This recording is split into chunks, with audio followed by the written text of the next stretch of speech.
everybody. Welcome to another episode of Chalkboard Chats. My name is Henry. I'm a life coach for teachers, and on this channel, we talk all things teaching and everything in support of teachers. And this morning, I hosted a workshop about all the lies teachers have been told and the truth that will set us free, and I didn't record it. So therefore, I just record another episode. Now, these lies are not outright lies. These are not very obvious statements that we are being told and that we can see as untruth. It's actually more of a very subtle way they talk about our jobs, about what our position in education is.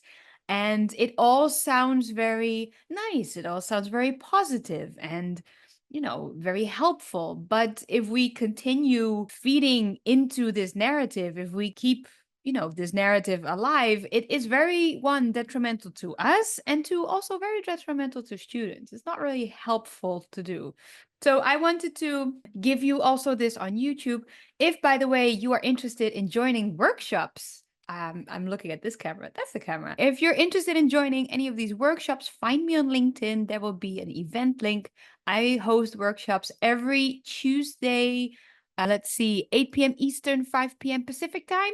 If you are in the Eastern, I was going to say hemisphere, but I don't know if that's hemisphere. If you are in the east of the planet, then it is Wednesdays mornings, GMT +7 at 7 a.m.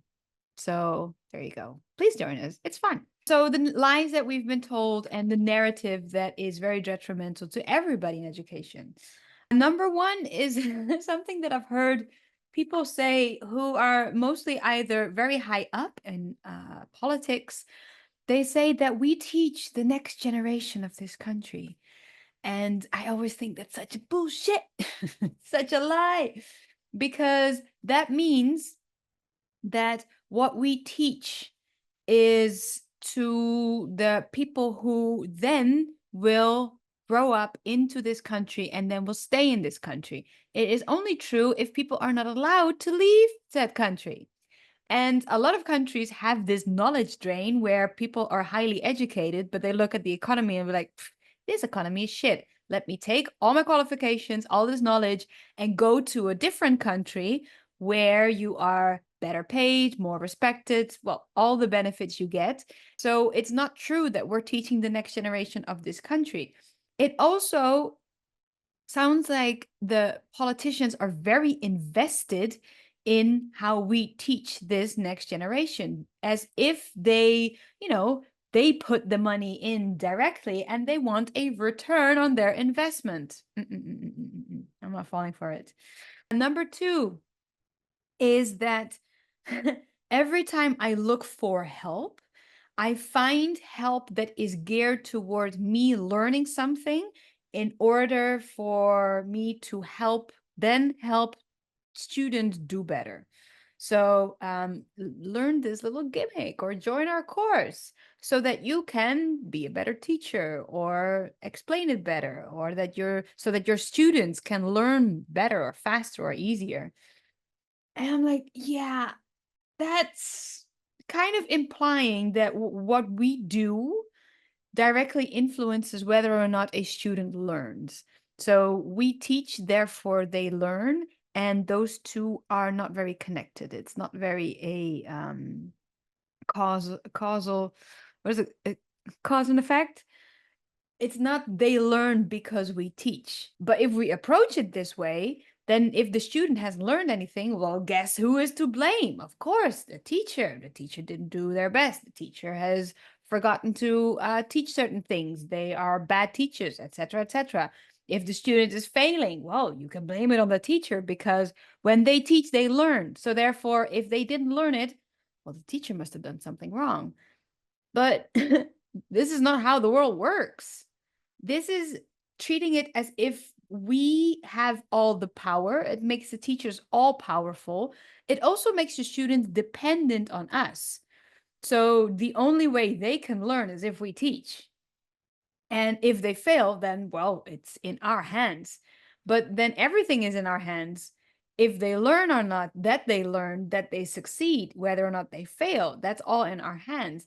But nobody wants that. Nobody wants that to have just to be in our hands. And it's very detrimental to the student because now when they fail, if they fail, then there's nothing for them to do. No, it's all because of the teacher. So therefore, they can't do anything. And it's all up to the teacher to either make the changes or give them another test or just, magically increase the grade. Yeah, we've been asked to do that.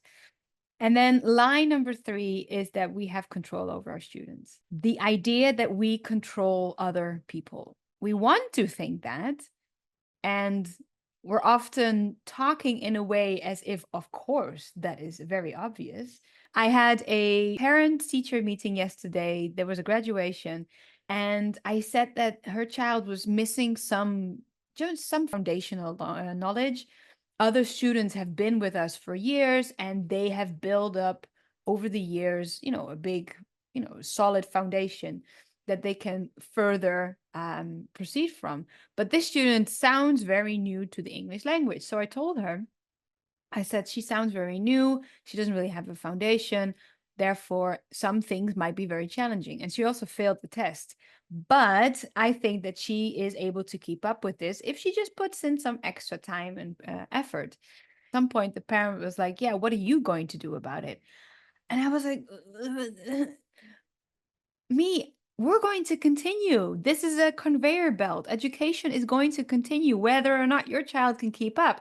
We can provide certain things, but there's nothing that I can do that guarantees her to catch up. That's not how it works. She knows what she's missing. She joined us in unit 7, and therefore 1 to 6 is the units that she's missed out on. And I can tell her all the things that she has to do, but she needs to do the work. And I've had this so often where all the parents are like, well, teacher, what are you going to do? As if it is in my control, as if it is in my hands, as if there is a direct correlation between me teaching them learning. There is no such thing. We are just, providers of the food. We just chop up all the knowledge and we present it one lesson at a time, but it is up to the student to actually digest it. We are just leading the horses to water, but we can't make them drink. We can put the water source a little bit more accessible. We can make it more interesting. We can hype up the water. Wow, it's so fascinating. It's delicious. It's cold. It's fresh. But we cannot force the horse to drink. I cannot force a student to learn. That is not up to me. That is up to the student. So it is not in anybody's hands but their own. Therefore, we need to change the narrative that it isn't up to the teacher whether or not a student succeeds or fails. We don't have control over that. I don't take control over the pencil when they do a test. I am not the one who makes the test. I'm not the one who does the test. That's not how this shit works. So we need to stop going along with this narrative as if we have control over whether or not a student learns. We don't. We put my dog has an opinion about it too. We just guide them to the water. We show them where the water is, and we give them time to drink. If they don't want to drink, if they're not thirsty, if they don't like water, there's nothing that we can do. And I always compare teachers to chefs in a restaurant, where people go to a restaurant out of their own free will. They're like, yes, let me go and find some food cooked by somebody else. Then we cook something up in the kitchen. We put it in front of them. They can eat it. They don't have to. If they don't like it, they don't have to eat it. That's fine. And then you can go. And same with education. If they don't want to learn with a teacher, they can do self-study, do homeschool. The things we teach are not a secret. We teach out of books. This is like universal knowledge that you can find. Go to any library, hit the internet, type in Google, you can find all of it. That is exactly what we do. But people come to us out of their own free will. They join our lesson, they join our class, and they sit there. They want to sit there. If you don't want to sit there, you're free to leave. I will not hold it against you. You can do the learning by yourself. That is no problem. Then I serve some knowledge up. If you're not interested in the knowledge, that's fine. That's fine. Just then don't take it. But don't be angry at me for not taking it. These are all the lies that we are also contributing to. This is a narrative that isn't really working in our favor because now the student is dependent on us. If we take responsibility for their learning journey, they are just waiting for us to decide and they have no control over it. And I think we should teach students that they have all the control, that they are so resourceful. We should teach them how to fail. School is the best moment to fail and learn how to fail and learn how to take a loss and pick yourself back up, how to not take it personally, how to not see yourself as a huge failure, how to not make it mean something about yourself, how we go about failure, and teach them really that the world out there is just one big one big road of obstacles and failures, and that we have to make it past it, that we have to find ways around it if we want to go from A to B. So I think we're doing such a huge disservice to our students when we take on that responsibility. Everybody heaps it on us. I don't think we should take it. It's not ours. Give that responsibility back and then help them carry that responsibility. Because then what they learn in school is how to be resourceful, how to trust their own gut, how to fail, how to pick themselves up after failure. And we get so much more resilient humans after this.